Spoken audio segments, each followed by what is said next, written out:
buenos días. Pues quiero agradecer ante todo la invitación a la Regional Cundinamarca y pues adicionalmente felicitar a la asociación y a la regional por este evento que en realidad ha sido bastante concurrido, porque todavía pues está medio lleno esto a pesar de la hora, pero por supuesto yo entiendo que hay otros temas más taquilleros, el tema de ventilación mecánica en el otro salón. Bueno, yo solamente voy digamos, a hacer a introducirme en un tema que probablemente muchos de nosotros hemos desconocido por mucho tiempo y que solamente con el transcurrir de los años le da a uno importancia, porque al final y al cabo es lo que uno hace diariamente, es para tratar de mejorar los desenlaces que presentan los pacientes que ingresamos a las unidades de cuidado intensivo. Y con el tiempo también entiende uno que finalmente esos desenlaces no van a depender solamente de la práctica del intensivista y el profesionalismo del intensivista, sino que involucra a todo un equipo. Adicionalmente, como se ha hablado en el transcurso de la mañana y especialmente el doctor Enciso, me imagino que trató el tema de los medios de información y de la sistematización en el cuidado crítico. Uno de los pilares que nos ha permitido avanzar en esto es el hecho de medir, ¿sí? Porque esencialmente lo que no se mide no se puede evaluar, y lo que no se evalúa no se puede comparar, y adicionalmente o consecuentemente lo que no se puede comparar pues no se puede mejorar. Y esencialmente desde el año 99 con este estudio y este reporte del número de muertes que se suceden anualmente por errores médicos, es que el mundo se vuelca a considerar definitivamente que tenemos digamos en los actos médicos y en todos los procesos tenemos el riesgo de cometer eventos adversos que pueden ser fatales. De hecho, en esta publicación del Instituto de Medicina llama la atención que los errores médicos, que se calculan entre 44.000 y 98.000 muertes al año en los Estados Unidos, superan a los accidentes de tránsito, a las muertes por cáncer de mama y muertes por SIDA. Y desde ese momento empieza a hablarse de cómo, digamos, los eventos adversos son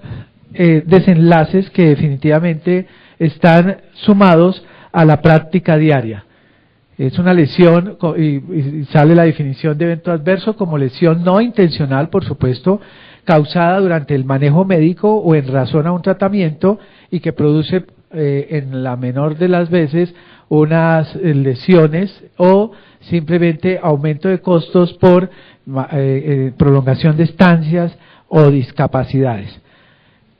Contrariamente, o digamos complementariamente, para diferenciarla de las complicaciones que son esperadas y que por supuesto son resultados clínicos que no son deseables, pero que son inherentes a las condiciones propias de la patología. Y nace el concepto de seguridad, obviamente en la medicina, este concepto de seguridad que desde los años 60, finales de los 60, se instaura en la aviación, que es como el conjunto de elementos estructurales, procesos. Se reconoce ya que definitivamente parte de la atención de los pacientes está involucrada en los procesos, los instrumentos y las metodologías basadas en evidencia científica que están probadas para disminuir el riesgo de sufrir un evento adverso en la dispensación de la atención en salud. Finalmente, pues se define también el error como uso de un plan equivocado para el logro de un resultado esperado o falla en completar la acción. Los errores se pueden cometer no solamente activamente, sino por omisiones conscientes o inconscientes. Y como les mencionaba, el ejemplo típico, o digamos, es que, sacado de la aviación, es que los errores siempre son multicausales. Es decir, y lo que se trata es de identificar cuáles son esos riesgos. Gráficamente podemos decir que el hecho de que Pepita coloque en su matera, cuando vive en un primer piso, sus materas en la ventana, puede ya generar un riesgo. Pero si ella viviera en un quinto piso, probablemente este riesgo se aumenta, y si Pedro pasa en ese momento, pues ya generamos finalmente un evento adverso. También está el modelo, el de queso suizo, en el cual pues se ha tratado de explicar esa multicausalidad como múltiples factores de riesgo en diferentes escenarios que al coincidir finalmente va a producir un daño. Entonces probablemente se inicia con una técnica inapropiada, seguramente una comunicación deficiente, finalmente un fallo en la supervisión porque deben haber medidas de contingencia, y finalmente la monitorización deficiente permite que ese riesgo que inicialmente se inició por una técnica inapropiada se transforme o se consolide en un daño. ¿Qué tenemos desde el punto? Bueno, estos son los conceptos generales y que finalmente hoy son aplicados a muchas de las actividades que en muchos campos, y que los pioneros fueron en el campo de la aviación. Pero en cuidado intensivo tenemos un escenario bastante complejo. ¿A qué me refiero? A que definitivamente es como una tormenta en el cual se conjugan múltiples factores. Por un lado, la complejidad de la presentación del paciente, que generalmente tiene múltiples órganos comprometidos, pero adicionalmente con una reserva fisiológica la mayoría de las veces también comprometida. Si le sumamos a esto factores como el estrés, la fatiga, el ruido, monitores, finalmente esto puede coayudar y facilitar a que la presentación de eventos adversos sea más frecuente. De manera que el evento adverso es reconocido tempranamente, como les mencionaba, por la aviación, y ellos son los pioneros en demostrar que si se tiene una lista de chequeos, se puede disminuir esos eventos adversos, y lo demostraron pues en esta serie temporal desde 1950 hasta el 96, cómo bajaron de 776 accidentes a una cifra muy inferior. En cuidado intensivo, uno de los primeros estudios que se empiezan a hacer en relación a determinar cuál es la tasa de eventos adversos se hizo en el Brigham and Women por estos autores que siguen durante un año a 420 pacientes y registran la tasa de eventos adversos que llega esencialmente a un 36% de eventos adversos prevenibles, y no prevenibles a un 44% en este seguimiento, con una tasa de 120 eventos adversos en 79 pacientes, lo cual da un total de 20% de eventos adversos en esa población. Ajustada a esa por 1000 días de paciente hospitalizado sería 80.5 eventos adversos por 1000 días de pacientes hospitalizados, que sería la forma como se expresa ese indicador. En esta serie se encontró que el sistema respiratorio, digamos, tenía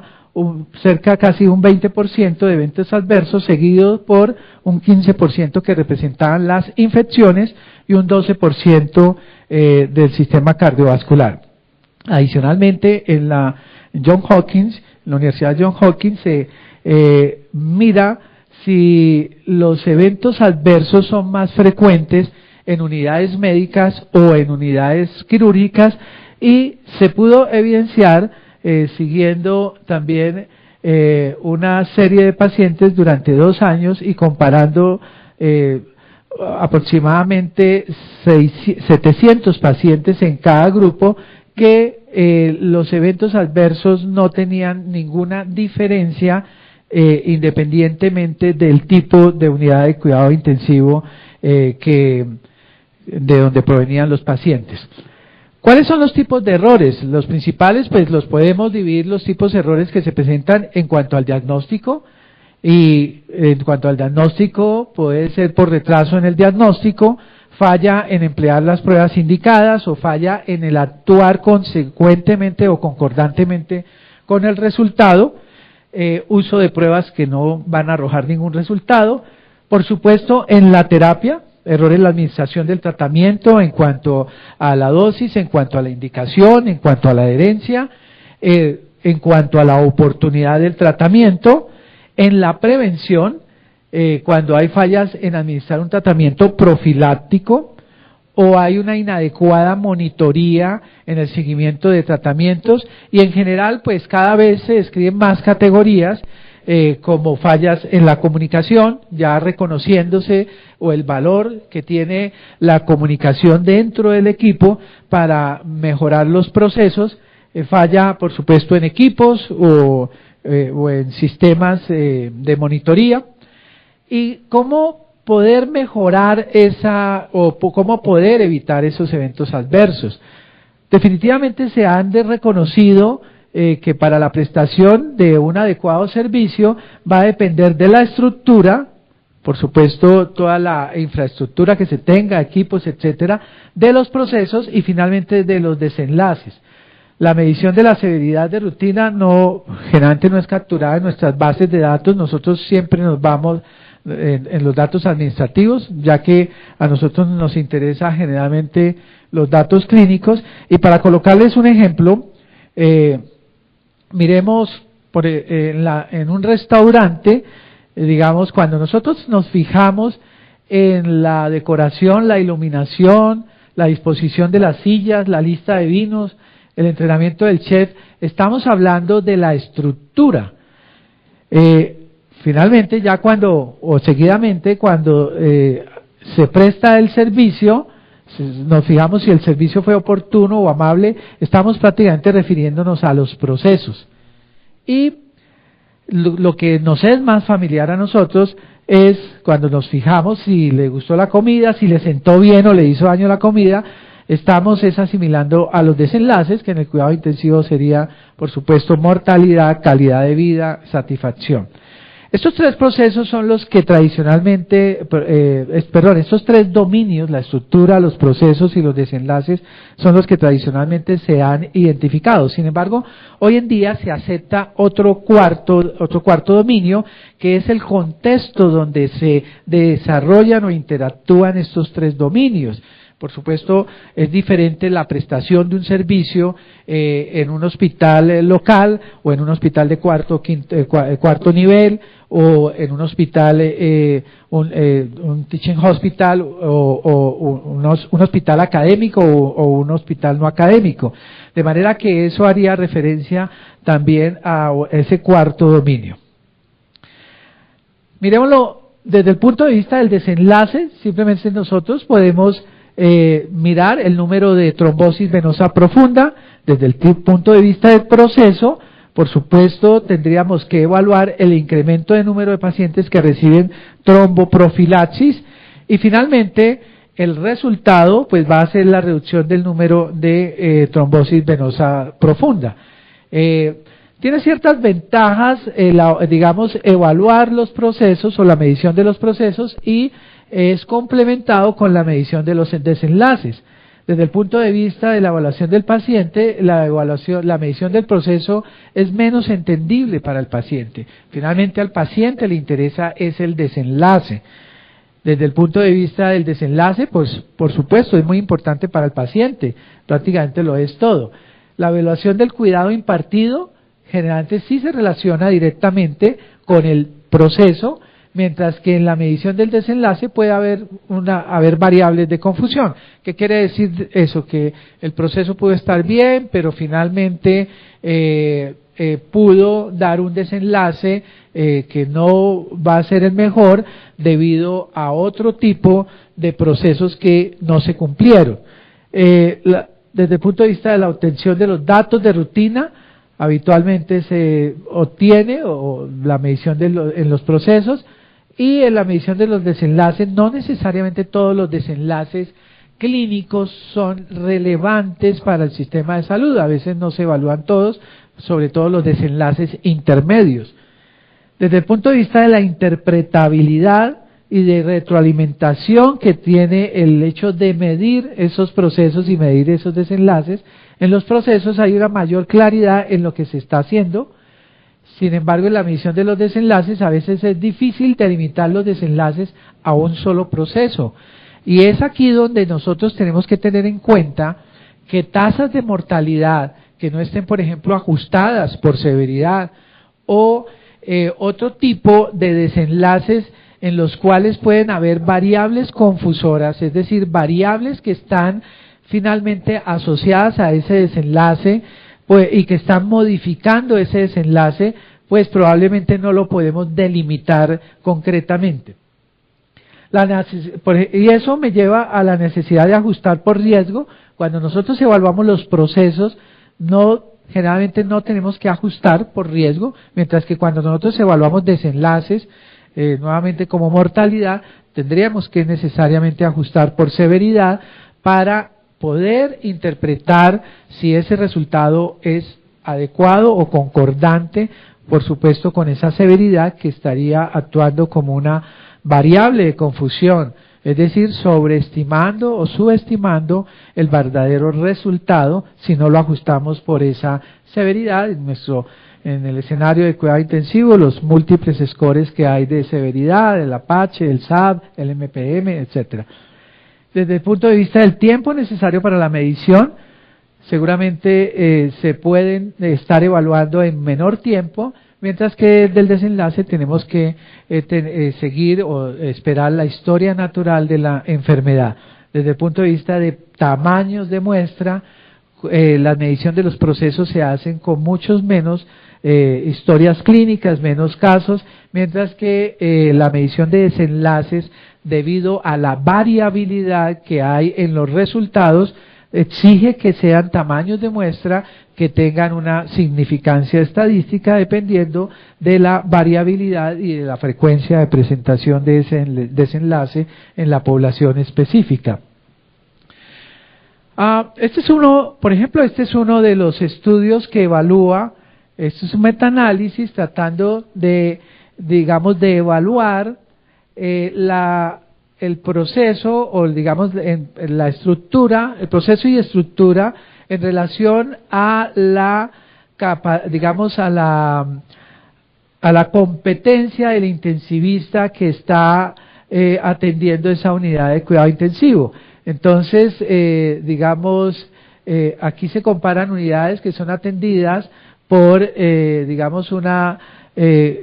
unos criterios de alta intensidad en relación al cuidado del paciente, unidades que tienen intensivistas dedicados 24 horas versus los que no tienen esta dedicación en tiempos y adicionalmente en capacitación formal en cuidado intensivo. Entonces observamos tanto en los desenlaces de mortalidad como al egreso del hospital, como de mortalidad al egreso de la unidad de cuidado intensivo.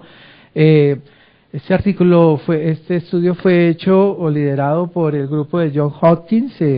Pronovost, que es una de las personas que más ha estudiado el evento adverso en las unidades de cuidado intensivo, y desde ese entonces, desde el año 2002, se sabe definitivamente que la atención de los pacientes por un intensivista y adicionalmente dedicado con una alta dedicación, con un cubrimiento de 24 horas, 7 días a la semana, estaba incidiendo en la mortalidad de estas unidades de cuidado intensivo. Tanto, como les decía, a la salida del hospital como a la mortalidad en UCI. Desde el punto de vista de los procesos, también las guías de, las listas de chequeo han tenido una verificación en relación al impacto que tienen sobre la mortalidad. Y es uno de los primeros estudios también hecho por el grupo en Boston, hecho en el Brigham and Women, y pues liderado por este grupo, en el cual ellos plantean una lista de chequeo para los pacientes quirúrgicos que pues son llevados a cirugía no cardíaca, y logran demostrar que con la utilización y la adherencia de la lista de chequeo pudieron evidenciar, comparar antes de la lista de chequeo, de aplicar la lista de chequeo, y después de aplicar la lista de chequeo, una disminución de la mortalidad significativa, desde un 1.5% antes, y se logró bajar a 0.8%. Sin embargo, no en todos los escenarios las listas de chequeo pueden brindar una utilidad importante. Muchas veces en ciertos procesos las listas de chequeo tienen algunas desventajas, como son la sobrecarga de trabajo y pues que los procesos no se pueden asimilar a una rigurosidad en las listas de chequeo. Entonces, en cuidado intensivo, claramente las listas de chequeo han tenido, un beneficio en determinadas patologías, y adicionalmente, unidas a las listas de chequeo, los paquetes de medidas han demostrado su utilidad, y una de las primeras utilidades fue en disminuir la infección por catéter en el estudio de Michigan, donde se involucraron 108 unidades de cuidado intensivo, prácticamente el 80% de las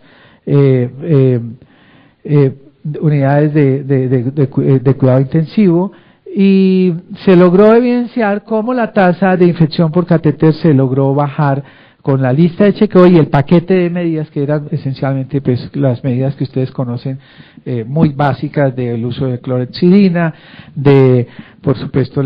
evitar el catéter, la vía femoral, de cambiar el catéter o retirar el catéter cuando definitivamente no se requiere, y de utilizar las barreras fundamentales o básicas para la inserción del catéter. Se logró disminuir de 11.33 infecciones por 1000 días de catéter a 0. Entonces, esta es una evidencia contundente como la utilidad de estos paquetes de medidas, y adicionalmente con la neumonía asociada al ventilador, también se ha logrado evidenciar que como la utilidad de este paquete de medidas. Un poco más controvertido la utilización de paquetes de medidas para disminuir la neumonía asociada al ventilador, como cabecera 30 grados, como también por supuesto la aspiración de las secreciones en la glotis, como la ventilación la sedación intermitente, y el estar evaluando diariamente el momento en que se pone en el retiro de la ventilación mecánica. En algunas unidades sí se ha evidenciado, en algunos estudios se ha evidenciado la disminución de la incidencia de neumonías asociadas al ventilador. Este es otro de los estudios que demuestra cómo, por supuesto, fue uno de los primeros estudios que con base a se incluyó como una de las estrategias en el paquete de medidas para la disminución de la neumonía asociada al ventilador, y es una lista de chequeo, un protocolo en el retiro de la ventilación mecánica. Probablemente esos son los ejemplos más que tienen mayor evidencia de utilidad. Adicionalmente, como yo les mencionaba, aparte de los procesos, hoy en día se reconoce que también hay otros elementos que mejoran la seguridad del paciente en la unidad de cuidado intensivo, y uno de esos es la comunicación entre el equipo, entre las terapistas, enfermeras y médicos. Y este mismo autor, Peter Pronovost, en Johns Hopkins, instaura esta estrategia que consiste en que día a día se verifica esta lista de chequeo, que esencialmente pues tiene algunas de las acciones que han demostrado que tienen alguna evidencia en impacto en la mortalidad, y también logra demostrar cómo con esta lista de chequeo, que esencialmente primero que todo la comunicación la logra mejorar de un 20% a un 95%, y segundo, eso impacta y logra evidenciar que las estancias se redujeron a la mitad. Una vez que se inicia o se instaura esta lista de chequeo, que es un formato de diario de objetivos que se tienen que tener con el paciente. Entonces, pues, ¿qué cosas definitivamente tienen hoy en día un alto grado de evidencia desde el punto de vista de los procesos? Pues claramente la profilaxis, el uso de betabloqueadores, por supuesto las barreras estériles en el uso de la inserción de catéteres venosos centrales, la profilaxis antibiótica para prevenir infecciones preoperatorias en ciertos tipos de cirugía, la aspiración continua de secreciones subglóticas, el uso de colchones especiales para prevenir las úlceras, el aporte nutricional adecuado, prefiriendo la nutrición enteral siempre que se pueda, en fin, y el uso de catéteres venosos centrales impregnados de antibióticos. Son muchas de las medidas que tienen un nivel de evidencia adecuado. Finalmente quiero referirme a cuáles serían los pasos para poder, mejorar nuestra seguridad en los pacientes. Por supuesto, es tener una mayor adherencia a esos procesos. Por supuesto, es reconocer que no solamente depende de los procesos, sino del trabajo en equipo, de mejorar la comunicación y finalmente de medir lo que nosotros estamos haciendo. Y para medir lo que nosotros estamos haciendo, todo está tendiendo a medir los desenlaces. Es decir, hoy en día,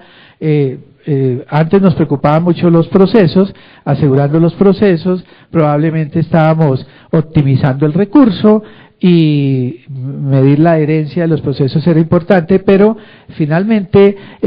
todo está tendiendo a que si nosotros medimos los adecuados desenlaces, pues finalmente estamos midiendo el fin último de lo que se trata la atención de los pacientes. Entonces, lo primero para implementar esos indicadores es definir el propósito de la medición, escoger las áreas clínicas a evaluar, seleccionar el indicador y para seleccionar ese indicador pues determinamos el tipo de medición, evaluar la fortaleza de la evidencia que hay respecto a ese indicador, evaluar la factibilidad de la evaluación y de la recolección de la información, diseñar y describir pues específicamente cómo se va a operativizar esa medida, si se va a ajustar, ¿sí?, por severidad, por supuesto identificar la fuente de los datos y finalmente evaluar la calidad de ese indicador en relación a la validez. Es decir, que esté midiendo lo que realmente se quiere medir y en relación a la fiabilidad, que sea reproducible. Si nosotros tenemos una medición no adecuada, pues por supuesto vamos a tener decisiones o no vamos a tener una adherencia en la medición a ese indicador, pues vamos a simplemente a tener una mala medición. Hay que estandarizar la toma de los resultados. Hay que, con base pues a los delineamientos internacionales de cómo se deben informar cada uno de esos indicadores, la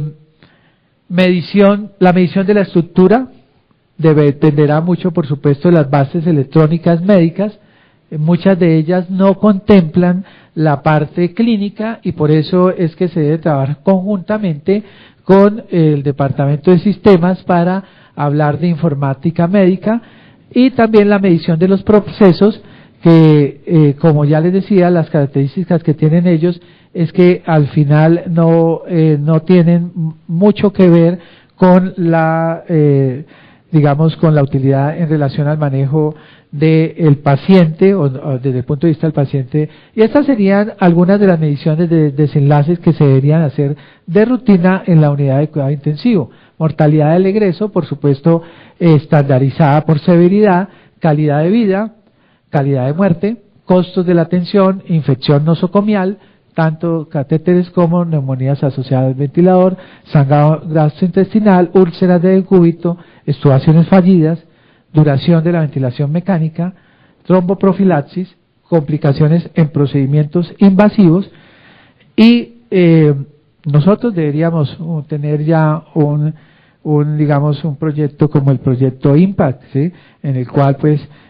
todas las unidades deberíamos aportar unos indicadores básicos que se pudiesen compartir por supuesto con el compromiso de la confidencialidad para alimentar una base de datos central y eso permitir que nos pudiéramos tener unos valores de referencia y que cada una de las unidades se pudiese comparar en relación a esos digamos valores de referencia. Esa es una propuesta que se trabajó hace como 5 o 6 años, pero que digamos ojalá que cada vez estemos más cerca de tener una base de datos nacional de todas las unidades, por lo menos en los indicadores más importantes. Bueno, muchas gracias por la atención y si hay alguna pregunta, con mucho gusto.